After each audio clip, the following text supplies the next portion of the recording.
화면에 보면 데이터 그리드 뷰 3개가 있는데요. 프로그램 옵션 설정용 그리드 뷰가 있습니다. 데이터를 이용만 하고 화면에서 볼 필요가 없기 때문에 작게 하고 실행 시에는 보이지 않게 해두었습니다. 그 옆에 16개 작업장을 위한 별도의 옵션 설정용 그리드 뷰가 있습니다. 이 역시 데이터를 이용만 할 것이니 작게 해놓고 실행 시에는 보이지 않습니다. 크게 보이는 이 그리드 뷰가 우리의 데이터를 표시해주는 메인 그리드 뷰인데요. 위에 2개는 데이터만 이용할 것이니 그대로 두고요. 이 메인 그리드 뷰는 나중에 특별히 디자인해 줄 것입니다. 먼저 이 3개의 그리드 뷰의 공통적인 속성을 설정하겠습니다. 컨트롤 키를 누른 상태에서 마우스로 3개의 그리드 뷰를 선택해 줍니다. 같은 타입의 컨트롤들은 같이 선택해서 공통적인 속성을 변경할 수 있습니다. 새 자료를 추가하는 행위 보이게 할 것인지 여부를 아니오로 합니다.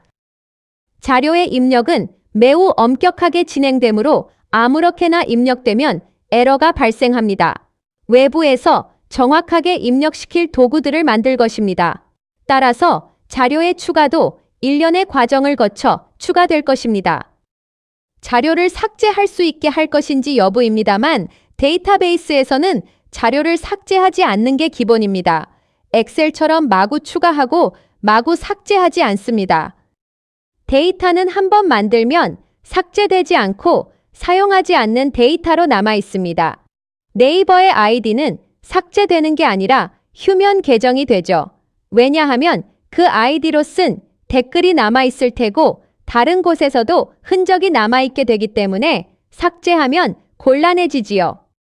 그래서 아니오로 해줍니다. 사용자가 열을 이름순 등으로 정렬하게 할 것인가 여부인데요. 필요 없고 문제만 되므로 아니오로 해줍니다.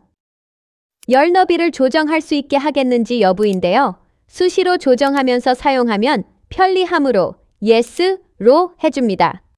행 높이를 엑셀처럼 조정할 수 있게 하겠는가인데요. 쓸 일이 없으므로 아니오로 해줍니다.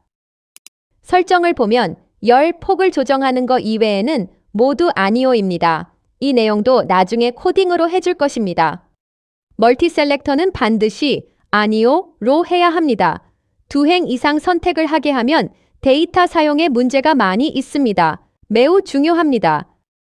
데이터 그리드 뷰에서는 추가 및 수정도 불가하게 해줍니다. 외부에서 입력 및 수정하게 해야 에러가 없습니다.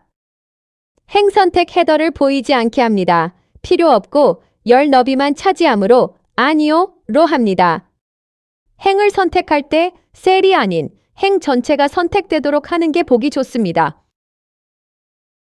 내용을 이해했다면 윈도우 설정 코드 아래 그리드 옵션의 속성을 코딩하고요. 모두 선택 아래에 복사해 넣고 그리드 옵션 16으로 이름만 바꿔주고 또 복사하여 아래에 붙여넣고 이름을 그리드 메인으로 바꿔주면 됩니다. 한꺼번에 하는 방법도 있지만 하나씩 하는 게 일목요연 잘 보입니다. 다른 폼에서 그리드 뷰를 만든다고 한다면 이 코드를 복사해서 사용하면 됩니다.